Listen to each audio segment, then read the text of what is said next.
This is Silph Radio, the podcast for Pokemon-centered discussion.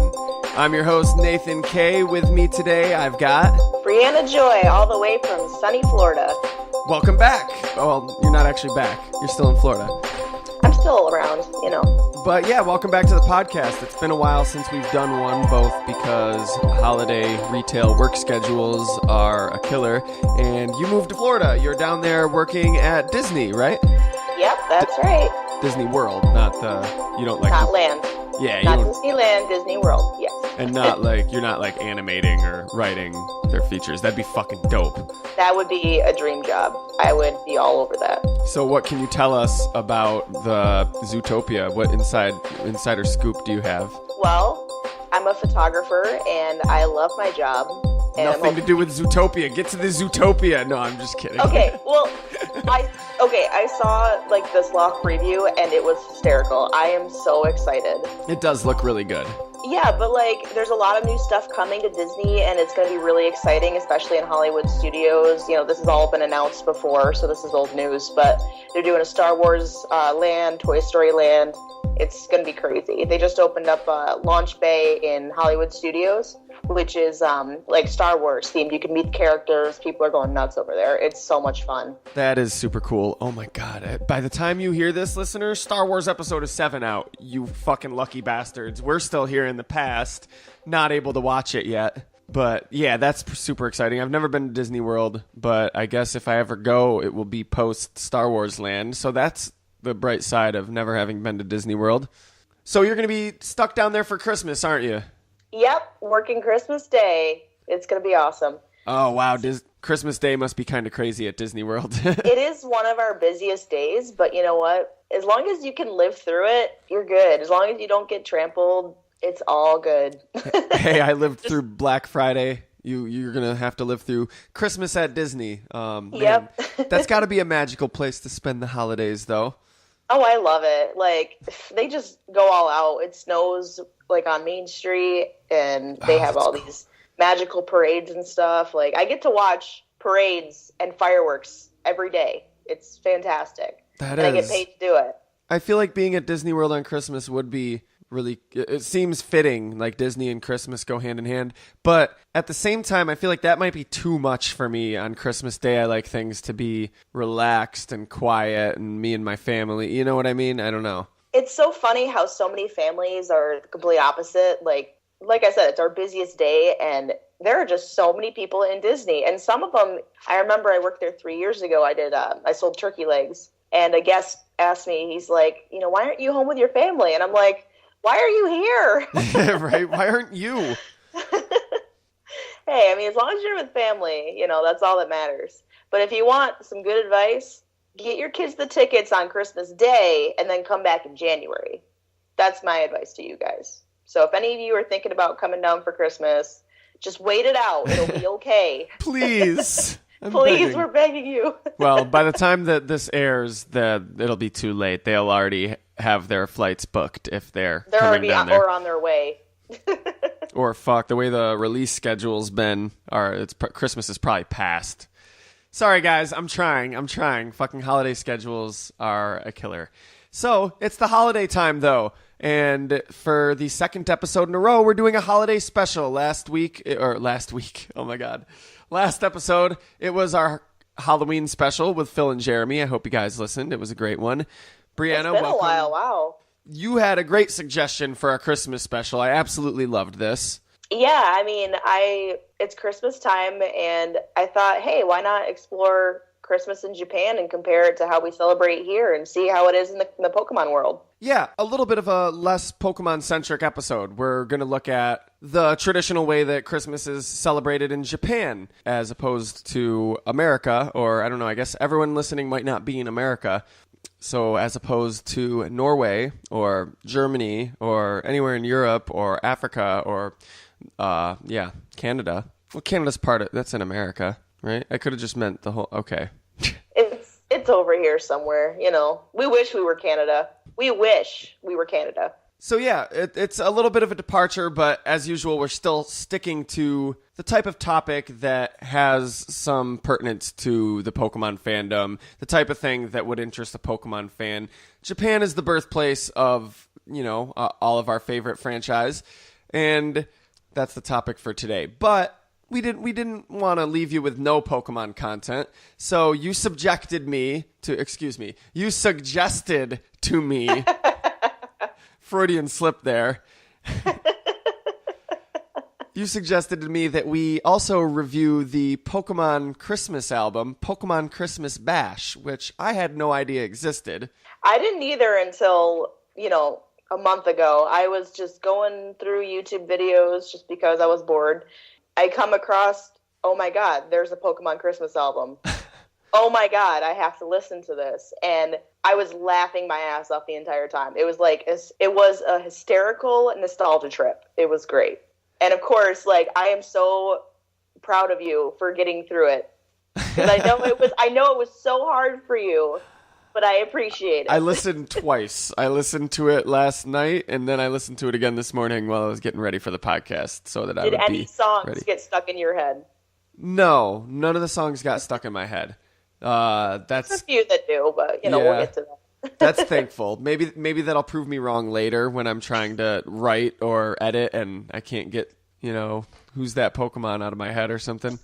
Yeah, this is so bad. It was made in 2001. It was 2001 though, so luckily it has the original voice cast as compared to the newer voice cast. So Brock, Misty, Ash, Jesse, James, Meowth, Professor Oak, the fucking Pokedex all show up on this album. Am I missing anybody? Pikachu, Squirtle, and yeah, that sounds like everybody. It's well, I guess let's just dive right in. So the first track of the album is Pokemon Christmas Bash, the titular track title. Opens with the fucking Pokedex, Dexter, singing. Or I guess he's rapping. The Pokedex rapping. Just in case you were, missing that in your life. Oh, and it's after some, Pika. Squirtle. Yeah, no, that's it. That's my favorite line of the whole album. Squirtle. It goes, Pika, Pika, Squirtle. I've listened to it one too many times because I think it's so funny. Squirtle. I subjected my sisters to listen to it, and they hate me for it, and it's so funny. I'm like, I don't even care. I want this album, and we're gonna play it in the car for Christmas for my own children, and they're gonna hate me, and it's gonna be hysterical. Well, I listen to the South Park Christmas album at least once a year. That's a great album. Right? One of the difficult things with making an album that has characters singing is a lot of times it feels very stilted. There's many points on this album where Ash is singing or Jesse is singing or something, and the voice actor is doing a great job. They're doing the voice, but the thing is they're a voice actor, not a singer. So maybe they had to be instructed how to sing, or maybe they already knew how to sing, but either way they have to maintain this character's voice and inflection while they're doing the song. So very often it results in lines that are spoken quite kind of like this, and it doesn't quite sound the way a natural actual person would sing, I guess. Does that make sense? It's like a poetry slam. Yeah, it has that vibe to it because I gotta admit, Eric Stewart did a pretty damn good job. That guy can sing pretty well. But I'm gonna say too, in defense of or not defense, but rather just in praise of the Matt Stone and Trey Parker, the creators of South Park, and also 90% of the voices on the show. That album is fucking phenomenal because, for one reason, the characters don't sound like that. They legitimately sound like real people singing as the characters. It's fucking great. That they're both music majors too, so that's something to do with it. But back to the Pokemon Christmas album.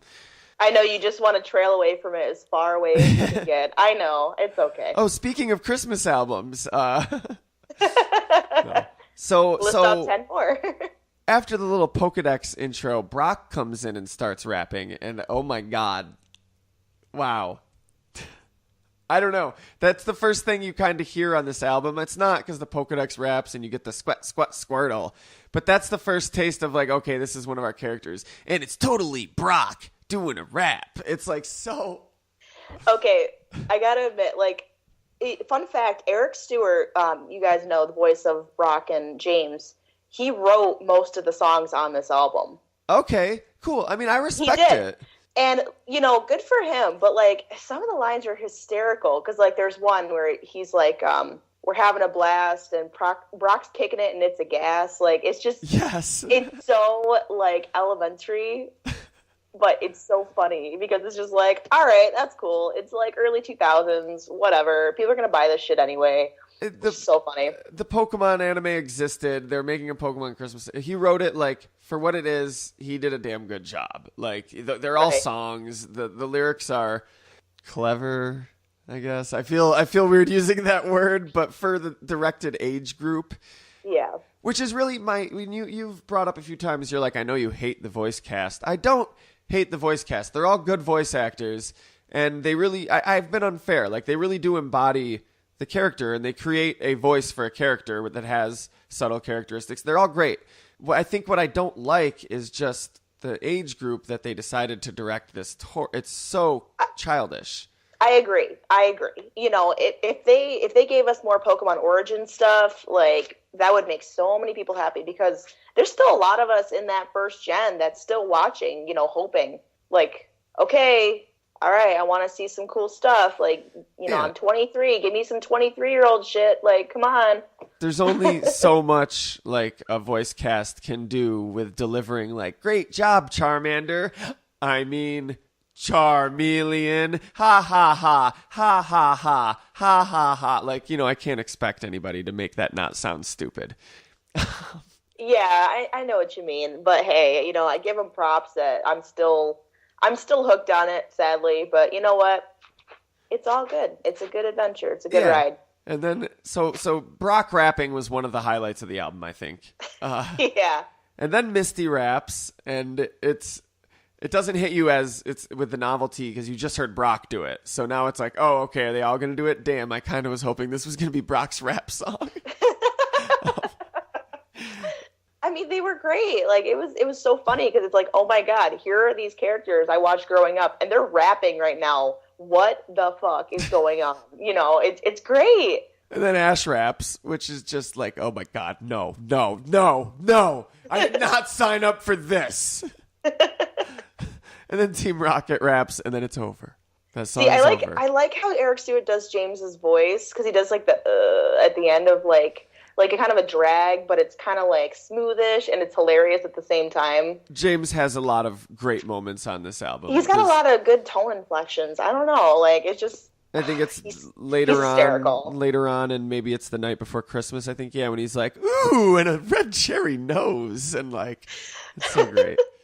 Like, typical James tones and like noises. Oh my God, Eric Stewart must have had such a good time playing him.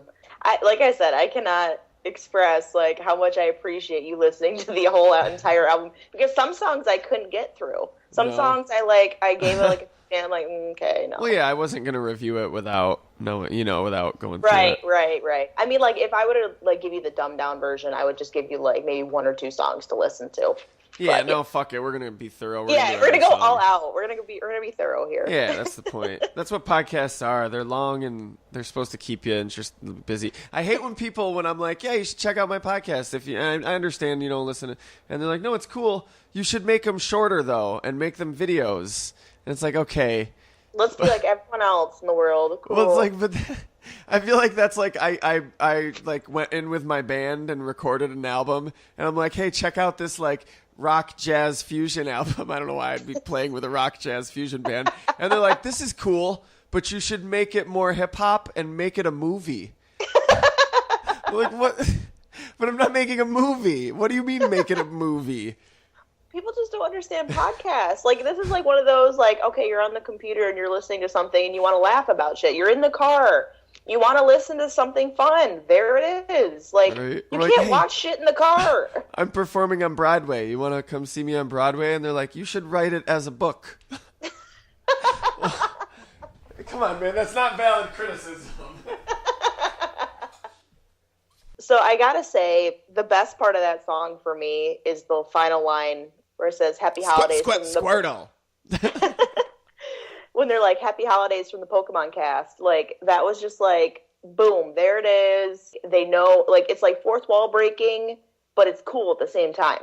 It's like, they're like, we're wishing you happy holidays. Please give us money because this shit's ridiculous. Yeah, it is totally fourth wall breaking because it's the cast of a TV show. I love it because it's like, it's so upfront. Like, this is what we are. This is what we do. Give us money, please. Happy holidays. And they do break the fourth wall a lot in the show. Like, all the time, they'll be like, well, the writers must not have been able to think of a joke. It's definitely Team Rocket that breaks the wall. Like, it's always Team Rocket, yeah. Yeah, it's comedic relief, and it's great. Well, I guess that shatters anybody's hopes that maybe the in canon Ash, Misty, Brock, Jesse, James, they all like rented out studio time. And he's like, no, Ash, we're going to put together this demo. I need you to check this shit out. It was like straight out of Compton, but with the cast of Pokemon. Like it was straight out of Palette. Straight out of Kanto. Straight out of Kanto. Yes. Oh my God. Yes. Yes. Can somebody make this? Eric Stewart, are you listening?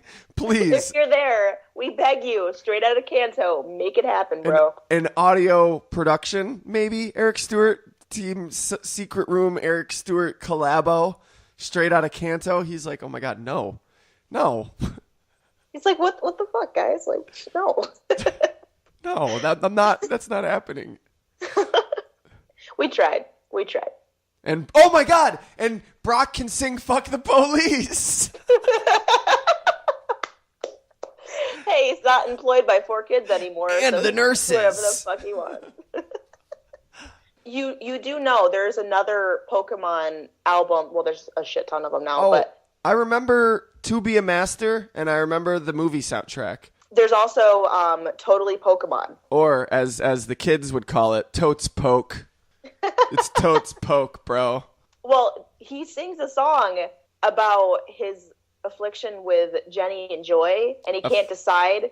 Like, it goes, a one-woman band's what I want to be, but there's two perfect girls for me. Oh, my God. And, like, he sings about, like, how Jenny's cool. Wait, I like Joy. Wait, I like Jenny. Oh, wait, that chick's hot. Like, I should hit that. You know, not like that. Well, now, which Jenny and which Joy is he talking about?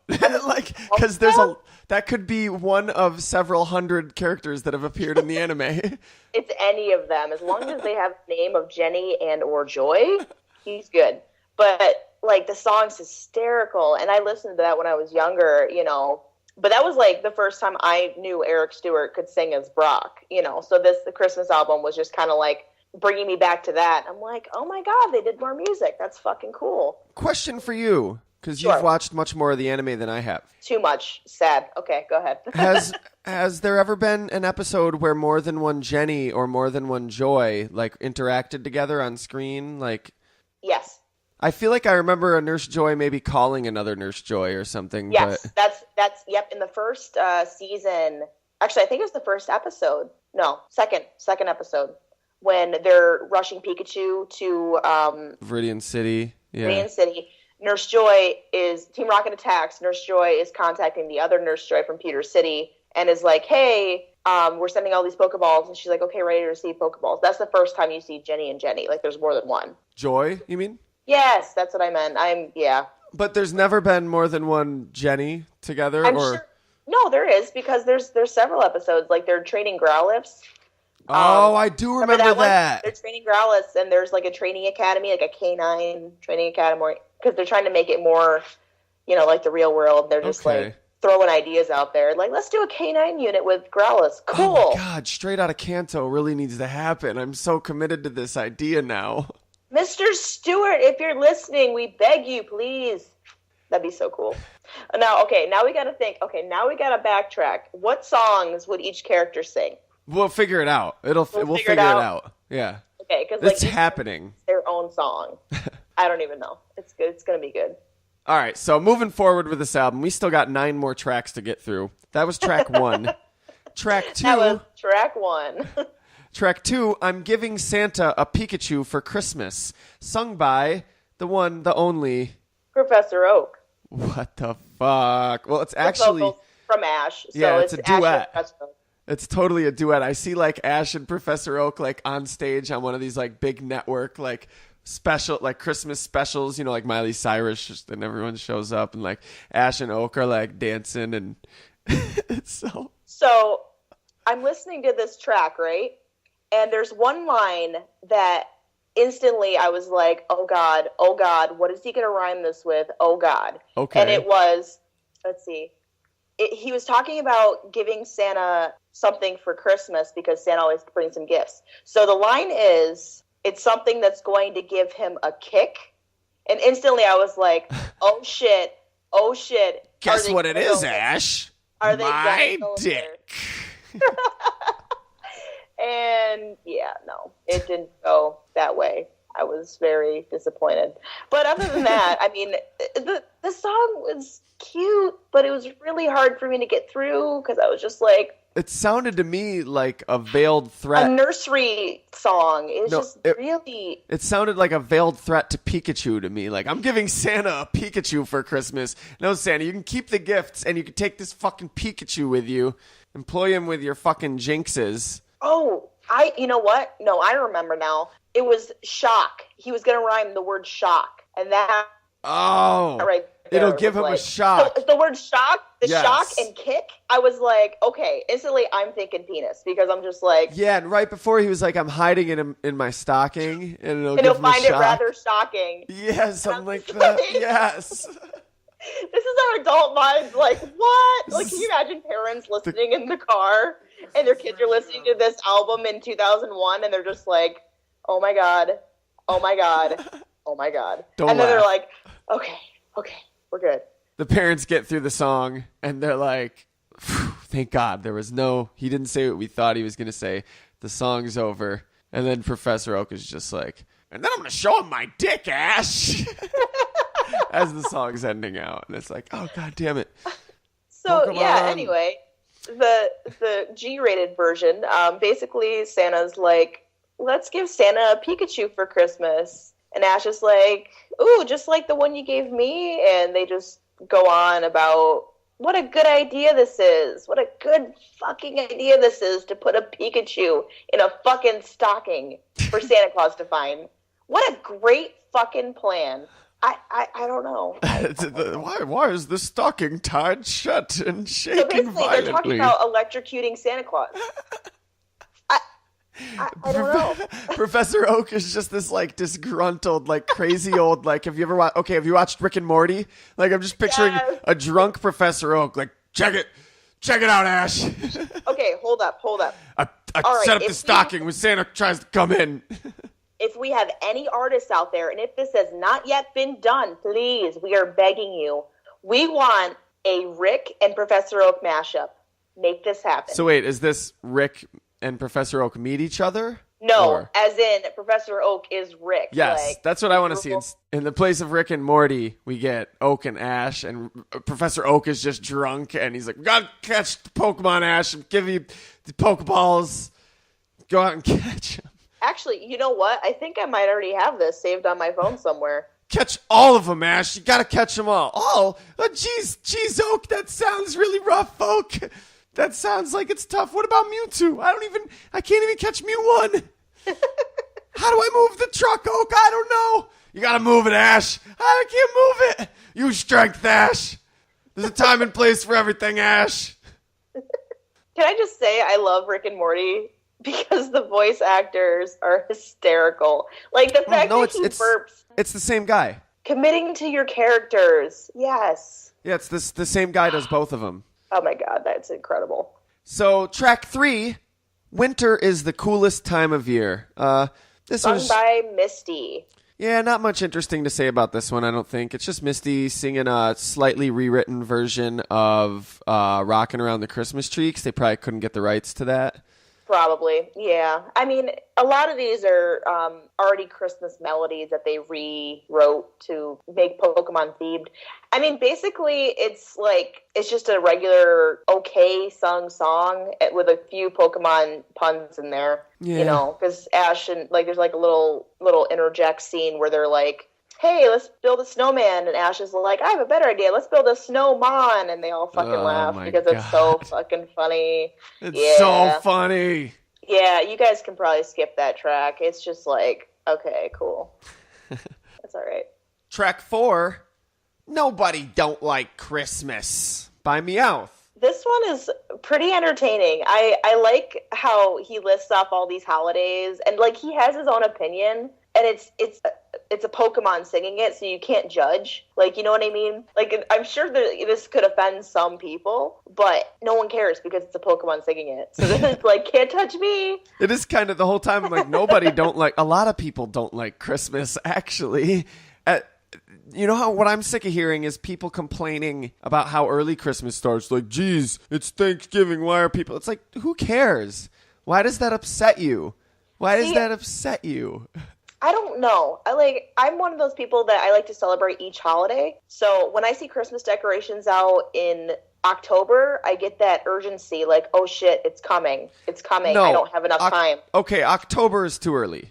I know. That's what I guess like, I'll say that urgency. I can see that because it's encroaching on Halloween. October should be totally Halloween. Agree. Otherwise, it's too much yang and not enough yin. Like, right. We need both. They're the yin and yang of the holiday season. And once you get into November, the way I see it is like Christmas starts here and there, just kind of peeking through. You might see a Christmas thing at 1 or 2 stores, but most of it's kind of withheld. You're not hearing Christmas music. It starts peeking in a little bit. And then Thanksgiving is like the first, like, now we're getting into the holiday season and it's about to be Christmas time now. As soon as it snows, to me, it's Christmas time. Like, I don't care unless it's October, I guess. Yeah, it is. I mean, in New York, of course, it's going to snow in October. It hasn't snowed yet.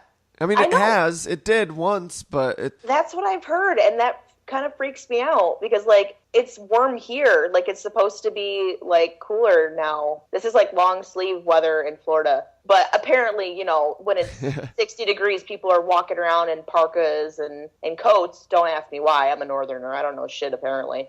But because I'm walking around in shorts and flip-flops, and it's December. Not to brag, but it is pretty fucking cool. But, like, it's weird this year because there's, like, no snow, and I'm like, okay, I'm missing something.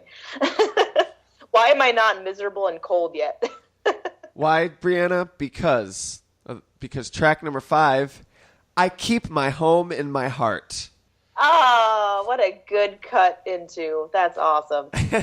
Now, this one is a highlight of the album, I think. I think it's great because, like, it's so bad. It's like this 80s synth bass song. Yes. So you got all these cutesy, fun songs, and then all of a sudden you get hit by the fuel bus. It's so like you get hit by the fuel bus, and it's like, okay, that's kind of. It's Brock and Misty singing about how because they left Pewter Town I'm sorry, Pewter City and Cerulean City. Yes, I got you. And it's so like, oh my goodness. It starts with like Brock fucking crying, and she's like, "Oh my god, yeah!" She walks up and she's, "Are you crying, Brock?" And he's like, "No, it's just cold outside, and I'm thinking about Christmas. So you are crying." Yes, I'm crying. Okay, I added the last 2 lines, but like, no, it's just cold outside, and I'm thinking about the holidays. Like, what? So you're crying then, is what you're saying? It doesn't make you cry when it's cold outside. I mean, it's just when Brock cries, he's just like, he doesn't want to admit to crying. But I gotta admit, Misty's vocals on this song are really nice. Misty's the bass is a little twangy for me. It's very like 80s, and I'm just like, okay, it's interesting, but it's weird to have this on a kid's album. You know what I mean? Because this is like my life right now. This is like, okay, I'm spending Christmas 24 hours away across the country. But it's in Disney World, but that's besides the point. I'm away from my family and most of my friends, but it's like, it's okay. Like, this is adulthood. But these guys are like, it's a kid's album. So, like, kids are not ready to, like, feel those kind of feels yet. It's like... That is interesting. So... I definitely thought about that, too. That, like, how can a child relate to, like, though we may not be near to the ones that we care about, I'll keep Christmas. I'll keep home in my heart. Like, yeah, these kids are way too young to know about being away from their families on Christmas. And meanwhile, I'm in Florida, away from my family, like listening to this song, bawling my eyes out. And then Nathan comes in, and he's like, "Are you crying?" And I'm like, "No, it's just, oh wait, there's no snow here, fuck." It's just so hot, and I'm thinking about the holidays.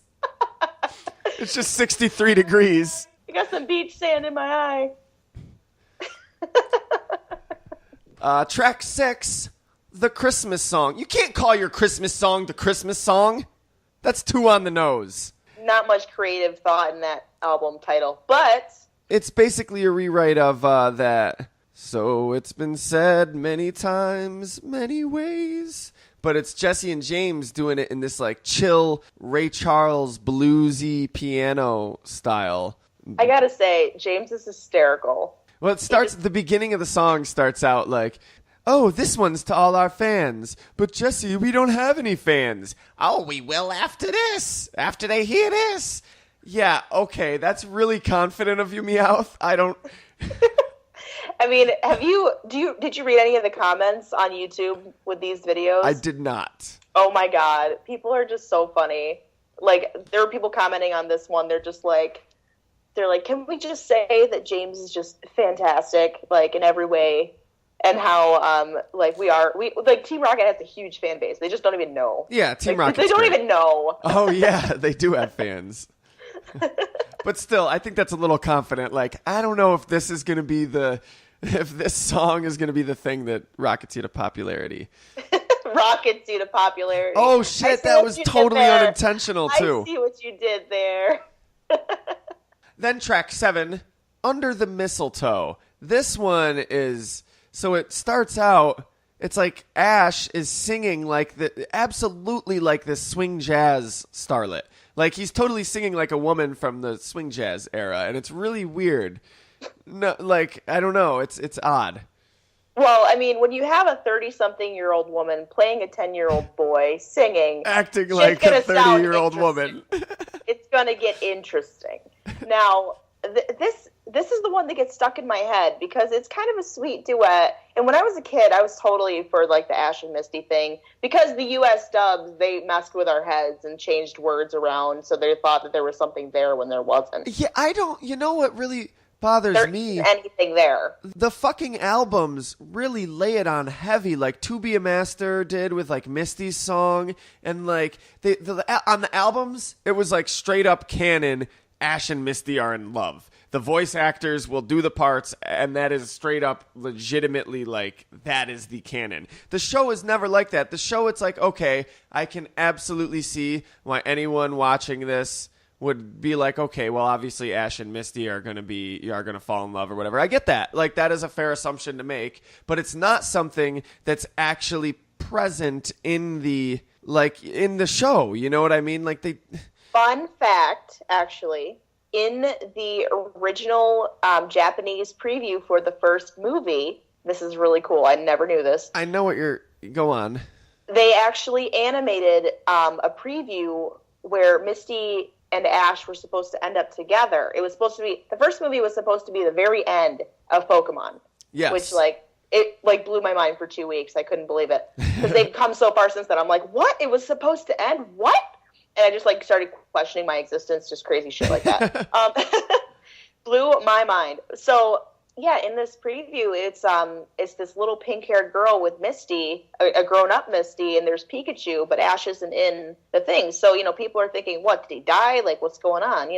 So I think the original Japanese ending, they were supposed to end up together, but the English version, because the show continued on, the English version changed a lot of things just so we could have that. Because, so many different things were changed for the Western version that were not there at all. The fan theory that circulates a lot is that was Misty talking to her daughter, but there's really no proof of that. There's no, it is weird. I've seen the trailer, and it's really cool, too, because the animation style is really cool, if I remember correctly.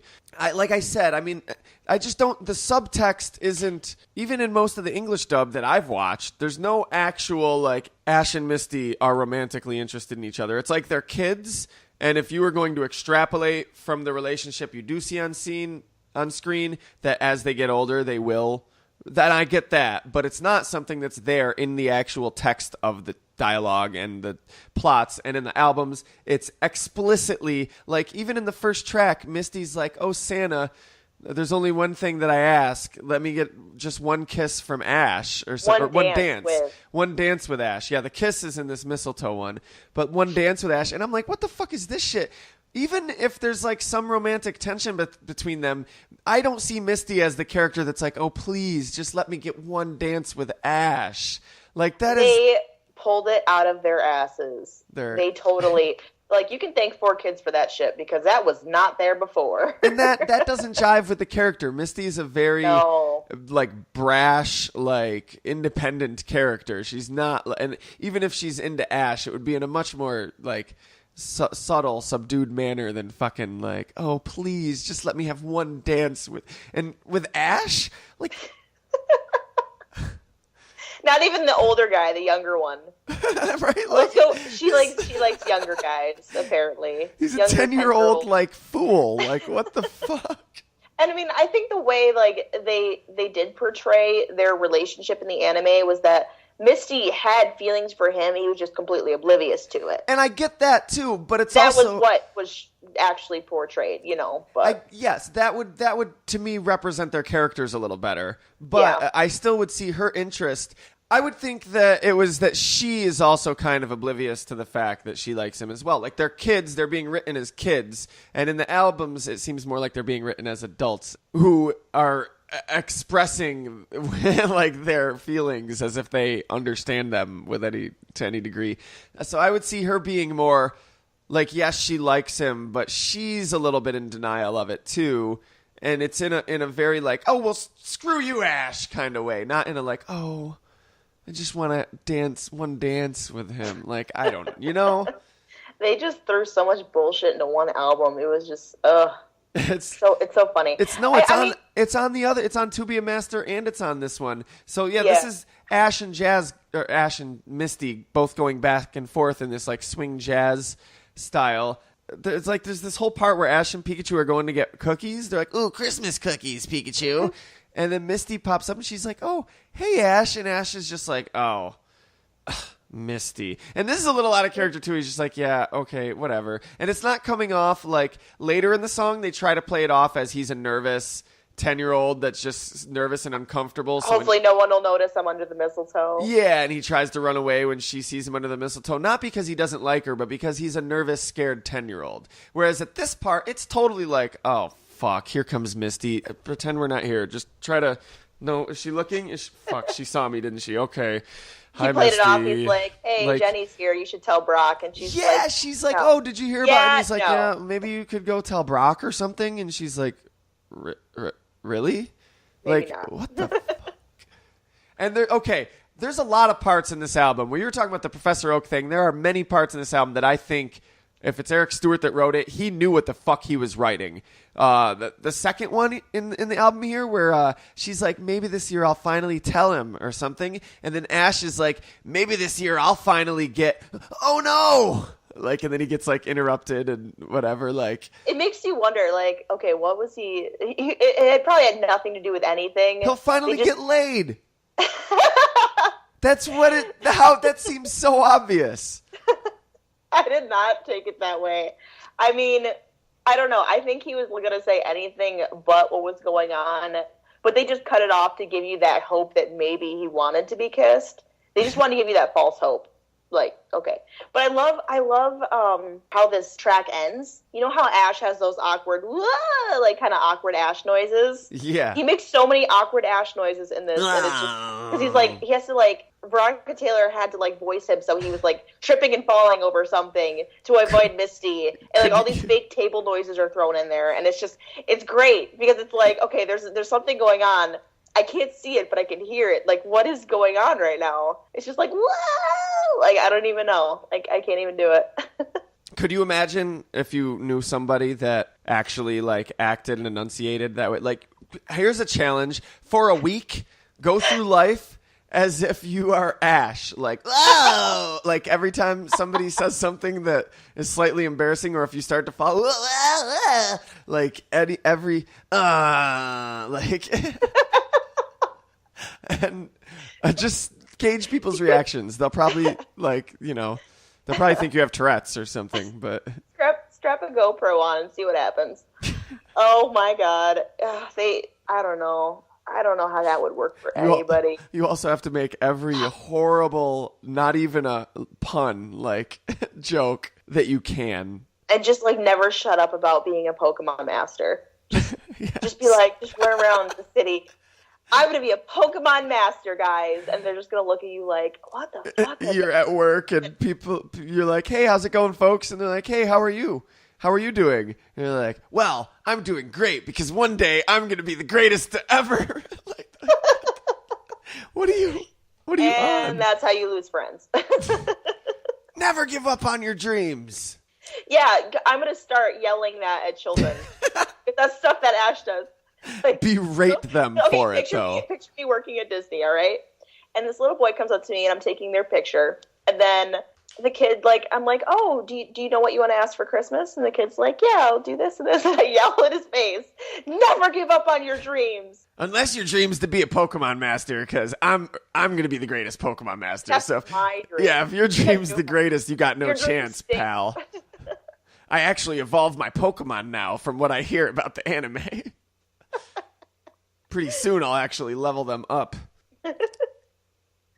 Track 8 must be Santa. Fuck, just end this, please. I have nothing. This one's rough. One's rough. It's just must be Santa, but with the cast of Pokemon. It's awful. It's rough to get through. We're gonna get through this one right now. Let's skip to the next one. Enough said. We're done. The next one is The Night Before Christmas. Okay. Here we go. All right. So basically, they're in a cabin. From what the sound effects tell me. It starts off as the soundboard sound effects. They're talking to each other at the beginning. Yeah. Ash comes in from the cold. And Misty says. Well, Ash's like, oh, it's cold out there. And Misty says. She's like, did you get the firewood? And Ash No. She asks, did you get wood? She asks him if he got wood. And he says, oh, yeah. In that exactly like that. Exactly like that. That intonation and everything. There is no way that was unintentional. Eric Stewart knew what he was fucking doing. Veronica Taylor knew what she was fucking doing. They all knew. Oh, yeah. Oh, my God. I think that was in there for the parents. And there's a couple other things in this track that are there for the parents. And for us, too, that notice shit that other people don't notice. We'll get to that. But, yeah. I can't believe anyone let that slide. That is proof positive that the people, releasing the, American Pokemon, for kids license stuff, they did not give a fuck. They were not paying. Just print it. Yep. Oh, all right, Pokemon Christmas, sure. I mean, they could have just, thrown another James subliminal message in there, and they wouldn't have even fucking picked it up. And Santa's Krampus, you're all going to die. Blah, blah, blah. This is basically a retelling of The Night Before Christmas, rewritten to be in the Pokemon world, and with them interjecting in between lines as they're taking turns reading the poem aloud. They also interact with each other, and then Team Rocket breaks in and everything. And they also mentioned that Misty got it off the internet. And Brock's just like, where did you get this version from? No, yeah, because Brock comes in later after she tells Ash that she found it on the internet. And then they're reading it. And when Brock gets to his line and it mentions a Pokemon, he's like, Misty, where'd you download this version from? First of all, how do you know she downloaded anything? And then she had a weird, girly laugh. And second of all, why did it weird you out? If this is in the Pokemon universe, that it mentioned a Pokemon, I would feel like it, it mentioned internet, and I'm just like, oh, but again, this is out of canon because it's the cast of Pokemon, so it's fourth wall breaking, of course, because Jesus didn't exist in the Pokemon universe. They don't celebrate Christmas. Oh man! So another thing, I hope you caught this because I did. Now Ash is reading a line in the story, and the line is. My mom in my kerchief and I in my cap. And I think Professor Oak was there too. No, he straight up said that. He said Mr. Mime in my cap. Okay. He said my mom in her kerchief and Mr. Mime in my cap. And I think Professor Oak was there too. Okay. This means they were going to bed. The whole point of the story is that they were in their kerchief and their cap because they were getting ready to for bed. You guys remember the night before Christmas. And Mr. Mime, okay, first of all, was getting into bed with his mom, and he thinks Professor Oak was there too, which he says as an aside. It wasn't part of the poem. He's like, and I think Professor Oak... They fucking knew what they did. First things first, Professor Oak and Ash's mom are fucking. No doubt about it. Second of all, why was Mr. Mime wearing Ash's cap? And why was So, remember when we were talking about this? This has been a long-going theory on this podcast about Oak and Ash's mom's relationship. When he was like, I better pick something up for Ash's mom while I'm here. Professor Oak, when he was at the souvenir shop. Yes. And we're like, why did he call her Ash's mom and not Delilah?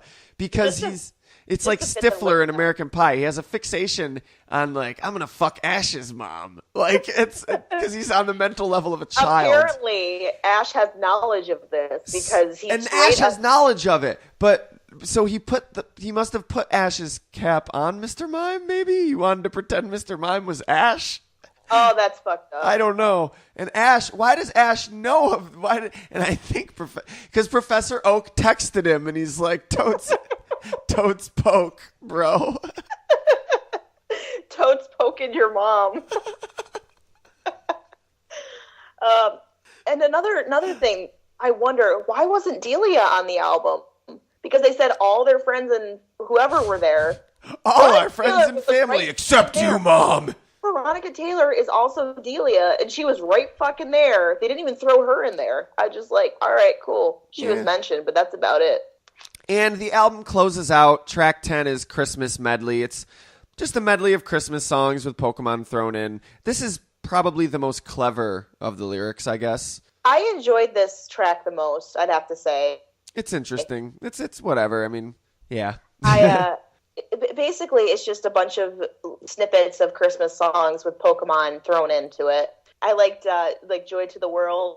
Instead, it's Brock that's like, Nurse Joy is the girl who sure is fun, but I like Jenny too. Oh, yeah.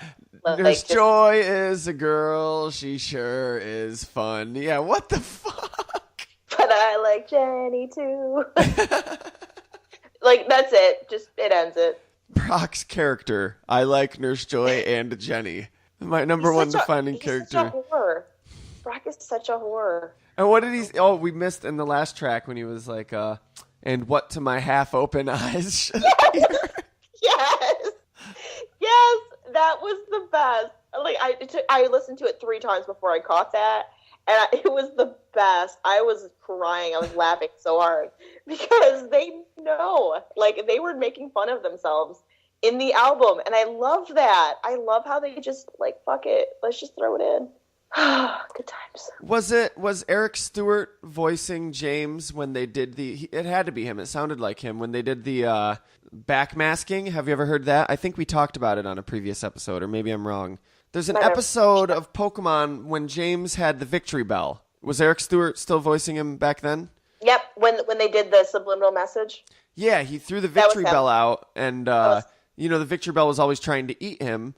So next thing you see after he says, "Go, victory bell," you see his legs popping out of the top of the victory bell, and suddenly it's just like, I've been sitting there, and it's all like backwards, and you turn it backwards, and he says, "Leo Burnett and 4 kids are the devil." Leo Burnett, very clearly, and it's like, wow. So he must have some type of sense of humor. And you know what I think really happened? 4 Kids let him do the Christmas album, but they didn't advertise it well enough, and he worked really hard on it, so he was pissed. So he's like, 4 Kids is the devil because they didn't sell enough copies of my fucking Christmas album. This might have been after they found out that they were all getting fired, too. That, too, but I think it was just boiling over. He's just like, they didn't buy my Christmas album. We all know what this was really about. That was the real reason. All right, well, now that that's behind us, it's time to move forward into the topic, the moment you've all been waiting for, besides the end of that album. Christmas in Japan. So where do we begin with a topic like this? I guess it's safe to say that Christmas is very different in Japan for a few reasons. Number one, it's kind of to be expected because when you see a lot of times like an aspect of like American culture, imported into Japan, there always seems to be something not necessarily lost in translation, just shuffled in translation, and that's different, you know. And the other thing is, less than 1% of the population in Japan is Christian, so it's not really a religious celebration. From what I've researched, it's been widely celebrated for only the last few decades. It originally came from the western side of the world, and they just picked up on it, and it's not really seen as a religious holiday because there's less than 1% of Christians. Yeah, there's not really any religious decorations, but there's still all sorts of decorations. Santa Claus, the lights, a lot of the imagery that's associated with Christmas, aside from, you know, there's no nativities or Jesuses anywhere. But there are a lot of Santa Clauses, which makes sense to me. Santa seems like something the Japanese zeitgeist would latch on to, you know what I mean? Do you know what they call Santa in Japan? What? They call him Santa-san, or Santa-san. Yeah, which Mr. is... Mr. Santa. San is kind of like Mr., but it's a little more respect. It's very respectful, like... They're very big on respect and showing there's most words have two different ways that you say them depending on if you're talking to somebody that's above you or beneath you. It's like san and kun, right? Is it? I don't remember. I think it's san, S-A-N, or kun, K-U-N. Oh, like kun is the other like thing, like you would say like Santa-san, but if you were Santa's boss, you'd be like Santa-kun. Yes. Which that's just really uncomfortable. I don't want to call somebody that's beneath me a coon. Here in America, that has some really awful implications. I just laughed so hard I hit my head against the wall. It's all right. So I was hoping that we would find, though, some type of unique Japanese mythology or stories about Santa, and I really didn't find anything like that. I was hoping there'd be some cool, like, well, in Japan, Santa doesn't have a sleigh, he has a rocket or something, you know, I don't know, like, just something different. Or maybe in Japan, Santa's considered to be, you know, he's the eighth immortal, or I don't fucking know. But none of that. But Santa does bear a really close relation to Hotei. I don't know if you're familiar with Hotei. When I say, not at all. If I tell you to like close your eyes and picture in your head the Buddha, what do you see? A big fat man with a big belly. That's and Hotei. Lucky. That's Hotei. Okay. That's not actually the Buddha. Now, you've seen other statues of the Buddha, I'm sure. That's a skinny guy who's usually sitting there meditating, and he's got like the beads on his head and the long earlobes. That's the Buddha. That's Siddhartha Gautama. They're both, Hotei and Siddhartha Gautama are both historical figures that got turned into mythological characters. The Buddha was a skinny dude that fasted and, you know, according to the folklore, ate a grain of rice a day, which that's not, we all know, Buddhists accept that's not true. It's just a story. But Hotei was another, whereas Siddhartha Gautama was from India, Hotei was in Japan. And a lot of our introduction to Buddhism comes from like Zen Buddhism, which is very Japanese. And Hotei is one of the big like patrons in Zen Buddhism. So whenever you see the statue of the fat Buddha that's always laughing and smiling, and he's got a big belly, and he often has like a bag that he's carrying, that's Hotei. He's a lot like Santa Claus. He's really jolly, happy, and friendly. He's always smiling and laughing. His sack that it's full of gifts, and it can never empty. He can just keep pulling out gifts to give people. He's a guardian of children. He loves food. He loves getting drunk. That sounds like me. He's a really cool character, and it's interesting though that that is what people see as Buddha now. And I don't know. I think we would gain something from learning to differentiate and recognize, no, that's Hotei. He's a different character, and he is recognized as a Buddha. I think that's where some of the confusion comes, because in Buddhism, there's a Buddha is somebody who's quote unquote enlightened. You know, it's mythology and stuff, but right. There are other people that are recognized as Buddhas also throughout history, and he was one of them. He actually got turned into a god. Like in Japan, he's one of like the 7 big like god characters. But yeah, he's very similar to Santa Claus. I think that maybe one of the like things in societies and cultures where they're like parallels, like almost like parallel evolution, like ideas will pop up in different cultures that are so similar, you know, like certain archetypal characters and stuff. I don't know. Japan. So in Japan, Christmas is not a national holiday, so businesses and schools are still open on that day. Yeah, they don't close anything down, and they actually celebrate more on Christmas Eve. Yes. Yep, and it's treated more like a Valentine's Day. A lot of couples exchange gifts. Yeah, it's not like here in America where you spend the day with your holiday. What was that? In America, there's just a separate holiday for that. We made one up just so couples could do something. And in Japan, they just didn't have the religious baggage, and it was just like this. It's more of a commercial thing, and I think because of that, and because of the decorations, their streets are just lined with lights. It's fucking beautiful. If you look up, just Google image search like Japanese Christmas, and you'll see several dozen pictures of just beautiful like decorations and streets, and you'll probably see like a Christmas tree cut to look like Godzilla with lights on it, which that's just cool. But I don't know, it became like a romantic thing, like you said, like Valentine's Day. You have no obligation to call your family on Christmas. It's just an obligation. If you don't get your girlfriend a present for Christmas Eve, or if you don't book reservations at a restaurant, you're a dick. Yeah, and then you guys would normally walk around town, look at the lights, have a romantic evening. Or, especially if you're a foreigner visiting Japan, you may choose to spend your Christmas Eve at a hotel chapel Christmas. Have you heard of these? No, I have not. That's interesting. Basically, these are hotel rooms that are for lovers to rent out. They're totally Christmas themed. Like, you look outside, it looks like Santa's workshop. There's like a stone statue Santa, like, beckoning to welcome you in. And so I guess you go in. It's all Christmassy. You pick a room. Like, there's a whole, like, board with, like, rooms, and you see which ones are vacant and available. Get laid. You go in the elevator. You're jumping ahead. Take the elevator up. And, like, when you get up to the floor, you step out of the elevator, and there will be, like, Christmas lights along the walls that light up to show you the way.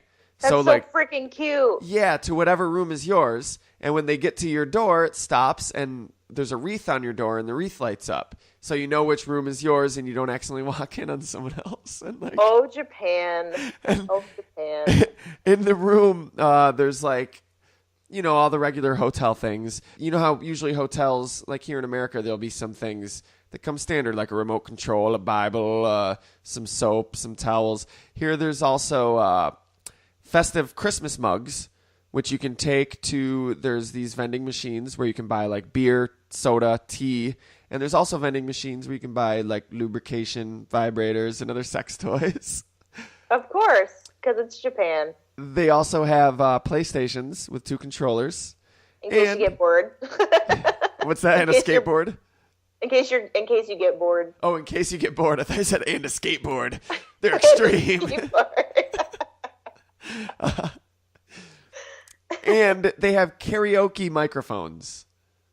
Because when you're done, making love, you want to just belt out some karaoke and annoy the people who are trying to get it on in the next room over. But fuck yeah! And the funny thing is, any family visiting Japan would be like, "Oh, this looks like a jolly cool place, like an English or American family to bring our children. Let's bring our children here." And then you come in and you're like, "Oh, Jesus, Mommy, what's that in the vending machine?" Not till you're 18, sweetheart. Not till you're 18. I thought this was a Christmas-themed hotel for families, and now I had to buy earplugs for our kids. Merry fucking Christmas. Literally, Merry fucking Christmas. But yeah, I think it's kind of cool because the concept of Christmas cards and giving gifts were popularized by the U.S. Like, they saw us doing it, and they're like, hey, let's do that too. Yeah, Japan is a very commercial nation, like selling products, like electronics, pop culture, like everything. Like it's very commercialized. And Christmas, awesome hotel room sex. Everyone says they hate the commercialization of Christmas, and I guess I get that because I like spending time with my family, and I don't like being expected to spend a lot of money on shit when I can't think of something to buy and stuff, But I mean, I like seeing Christmas things everywhere. I like buying, like, Christmas. I like that there's Christmas Doraemons and, like, that's cool. That's cool. Like we have at work little Darth Vader ornaments wearing a Santa hat, and he's got his lightsaber drawn, which is just such an interesting dichotomy. What are you getting ready to do, Darth Vader? Are you beefing at the Empire Christmas company party? I don't know. The Death Star party. Yeah, Death Star. Death Star. Staff party. Staff Christmas party. But I'm kind of cool with that. I mean, we're both commercialized nations. Things are going to be commercialized. To me, it doesn't pervert the spiritual significance of the holiday at all. It just makes the holiday more visible and more of like, that's what I like about Christmas is it's an experience. Like when it's snowy out and the environment seems Christmassy and you're hearing the music and you're going out and doing like buying Christmas gifts and going shopping and drinking like gingerbread spiced tea. Like, I don't know. That's what I enjoy, feeling that experience, and seeing all the Santa things everywhere just increases, that. I'm really curious. Like, I wonder what the first Christmas celebration was like. Like, can you imagine? Like, they were in a barn, Briana. I'm going to educate you. They were in a barn. It was really cold. They had no crib for the baby. And it was just just a baby, two really poor peasants, and 3 old ass wise men that were tired from traveling. So it was really kind of a bummer, to be totally honest. But they were all pretty stoked on this whole like Messiah thing, like the Lord of Nazareth having been born. Well, clearly I worded that phrase wrong. I meant like the first like time they decided to actually celebrate as a holiday. Like they're probably sitting there like, okay, how do we celebrate this? Like what kind of stuff should we do? Like, and they just threw ideas out there, and they're like, okay, let's do this, let's do that. In Japan? Like the first traditions. Do you mean in Japan or in America or? Just in general, like. Oh, okay. A lot of that you can really look into. Most of the traditions predate Christmas, and it was an attempt to, because they didn't want people celebrating their older, pagan religions. Right. And so they were trying to get them to come over to Christianity, and they kind of like tried to like integrate their traditions. And it's like, see, look, and also not just that, but spirituality, there are similar things that pop up because, they have similar archetypal or spiritual meanings, and because there are just certain metaphors and certain truths that people pick up on all around the world. So a lot of that, like, the Yule log, the tree, decorating, reindeer, like they're all like Christmas is the biggest mishmash of different like spiritual cultures because every culture around the world has like a winter year-end festival, and they all share these similarities, and it's very interesting. And if it wasn't a topic for another episode, we'd get into that now. But since we're focusing on one specific nation, which is one of the only places that this holiday isn't religious in any sense or spiritual in any sense. But I think that's because the Japanese holiday is at the beginning of the year. Their New Year, Japanese New Year, it's called Oshogatsu. It's a 5-day holiday, which is like, man, everybody gets fucking 5-day holidays and shit except for boring ass fucking white people. Damn it. Where's our 5-day holiday? I'm going to start celebrating Kwanzaa and Hanukkah and Oshogatsu. Families get together and they have a meal, they pray, they send greeting cards. They do all that, like, stuff that you normally associate with Christmas, And that is, if you're going to start celebrating like I am, from December 31st to January 4th. So you heard me. If my boss is listening, it can't work. That's Japanese Christmas. I may work on Black Friday. I'm not working on Japanese Christmas. So, do you know what the popular food is on Christmas for Japan? Yeah, there's probably 2 big ones. You can go ahead and tell them, Briana, and as you start talking, I think they'll find it rather shocking. Well, it's fried chicken. Fried chicken. Fried chicken. To be more specific, yes, fried chicken in general, but if you're really all about it and you really want to do the tradition right, Kentucky Fried Chicken, which is it's actually fried in Japan, but well, no, it's probably pre-fried at a factory and then frozen and then sent out to various KFCs around the world and then fried again. If if you really must know the whole process. It's probably born fried. Like it's just in a laboratory. It's this human centipede chicken beast, and it's just born pre-fried, pre-breaded. In today's day and age, I don't deny it. Yeah, Kentucky Fried Chicken is like the Coca-Cola of Japanese Christmas. But beyond that, like we don't like, you know how Coca-Cola is so like tied to like the image of Christmas. Like they invented a lot of what they got them their polar bears. Yeah, but that like the way we picture Santa Claus is pretty much invented by Coca-Cola. Not entirely, but it was most like the reason he's so red and white is all Coca-Cola because that's their colors. It's if you see Santa Claus drinking a Pepsi, goddamn, shit's about to go down.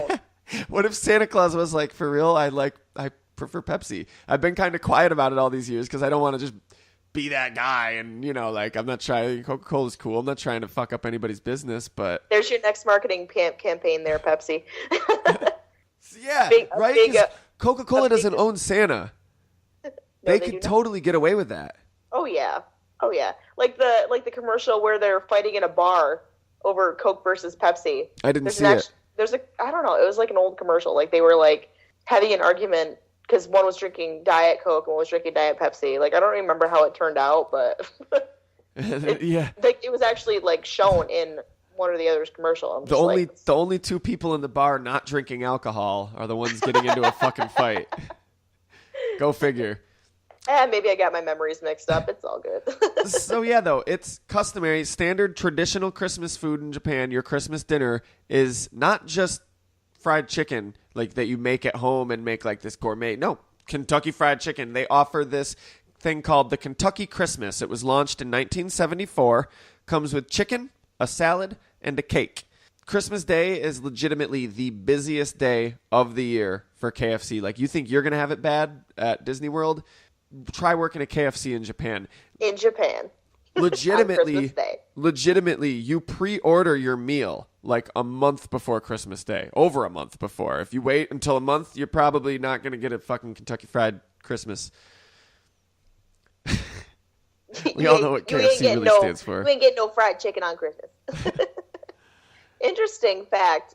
I don't know if it's just near me, but there are no KFCs by me, and I miss it so much. I mean, we have Chick-fil-A, which is good too, but just like, there's something about those biscuits. Biscuits are good. I like biscuits. Those biscuits. And the mac and cheese. Now I'm hungry. Thanks. So yeah, the rumor, I think, was that there was a foreigner staying in Japan in the 70s, and he wanted to get a turkey for Christmas Day, but he couldn't find a turkey because turkey's not very common in Japan, so he couldn't find a turkey. And his oven, like in Japanese apartments, are really small, and the ovens are really small, so it's not big enough for a turkey anyway. So he was just like, fuck it, and he went to KFC and got some chicken. And I guess one of the higher ups was there, and he's like, and he started like stroking his chin. And they introduced the Kentucky Christmas, and next, the rest was history. So Colonel Sanders dressed up as Santa is a very common sight throughout Japan. Interesting. Not only that, though, it also comes with a cake. I'm not sure if this is where the idea of a Christmas cake, if that also came from KFC, or if maybe that was already existed, or who knows. But the Christmas cake, basically a sponge cake frosted with whipped cream and decorated with strawberries, is another tradition. So it's kind of like a strawberry shortcake, except, on a sponge cake. Yeah. If you got a family, one of the parents on their way home from work will bring home the sponge cake, and you'll all sit down and eat it, and I'm sure they'll bring home some KFC, and yeah. Actually, that sounds like a good, just like a regular day thing here. Just bring home some KFC and have some strawberry sponge cake. This episode sponsored by Strawberry Sponge Cake. Christmas cake is also a slang for unmarried women. Hold on. Is also slang for unmarried women. Basically, on the 25th of December, because they celebrate on Christmas Eve, not on Christmas Day. So on the 25th, everything goes on sale. All the Christmas cakes that are still left are marked down so that people will buy them and they can get rid of them all. All of the unmarried women are marked down? Well, the idea is that up until their 25th birthday, a woman is something that you want to marry, that's desirable and all this, but then after the 25th birthday, they have to start offering discounts in order to get married, and because they're not so as in 2 years, desirable. I'll be a Christmas cake. Is that what you're saying? It's If I'm slang. still not married in 2 years, I'll be a Christmas cake. Well, since we've been off the Pokemon topic for a while, and this is a Pokemon podcast, I think we should close out with some Pokemon facts for you. The first mention of Christmas in the Pokemon anime was that coughing was James' Christmas gift. Oh, and that would be in the English dub. In the Japanese dub, it was probably a New Year's gift. Yep, in the Japanese version, it was a year-end gift. Yep.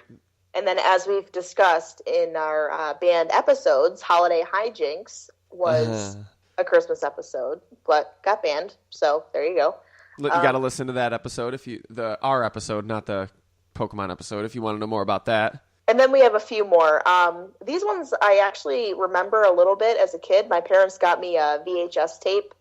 I believe it was called Pikachu's Winter Vacation, and it was 2 or 3 Pokemon episodes that featured mainly the Pokemon. So it was kind of like a little Pikachu short. I vaguely remember that.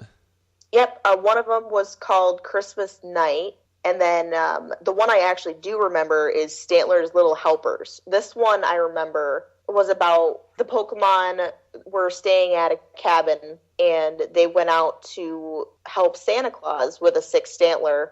Oh, so Santa Claus was back. Yep. I didn't realize he appeared in more than one episode of the anime. Wow. Yep. Santa Claus had a sick Stantler. The whole episode was them trying to find berries to help the Stantler get better so it could deliver the gifts. Now, to the listeners, if you have a sick reindeer, like some type of sick animal, don't search for berries to feed them. Bring them to a vet. Don't feed them. It might not help. Right? We have to find your Stantler some berries. Well, actually, Ash, I was thinking you could just take her to the Pokemon Center. No, don't be ridiculous. Well, I mean, the Pokemon Center heal any Pokemon for free. And then the last one is Delibird's Dilemma, which I don't remember what that one's about, but it's about Delibird, and there's a dilemma. Well, Delibird is very problematic. No, Delibird is basically like the Santa Claus Pokemon, so... He's got the bag, and he's got the white and red color scheme, ice type. I love how Delibird's attack is basically, it can either give you an awesome gift, or it can blow you up. So it's like, naughty take or nice. Your chances. Yeah.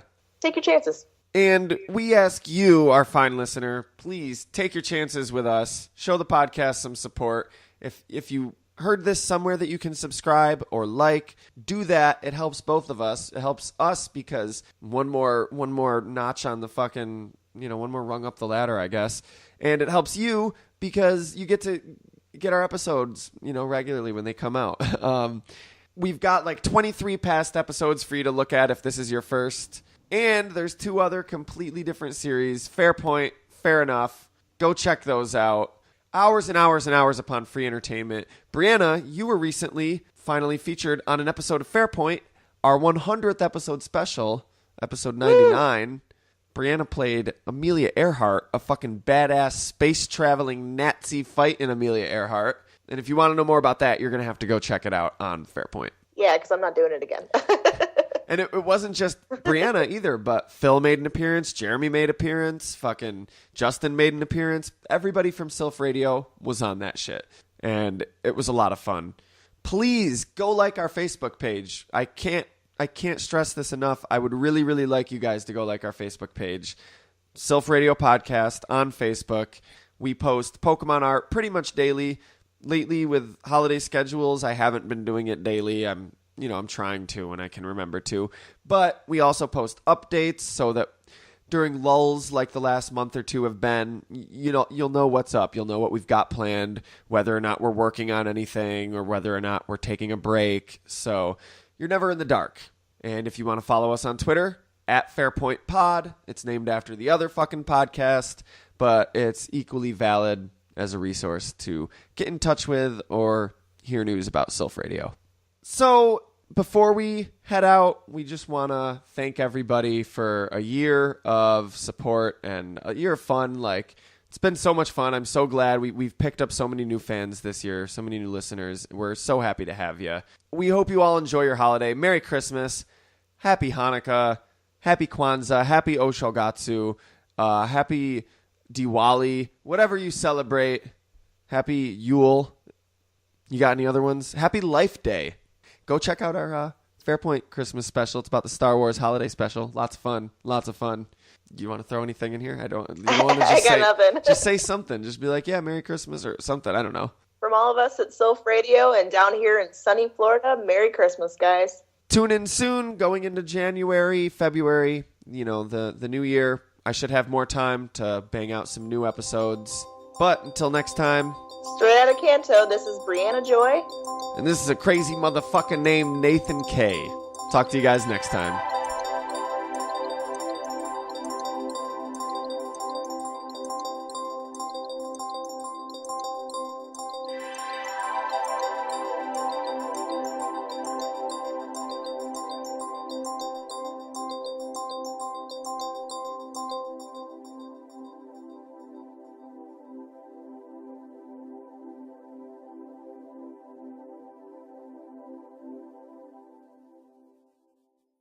Stanner boy, love at the snake, Stanner boy.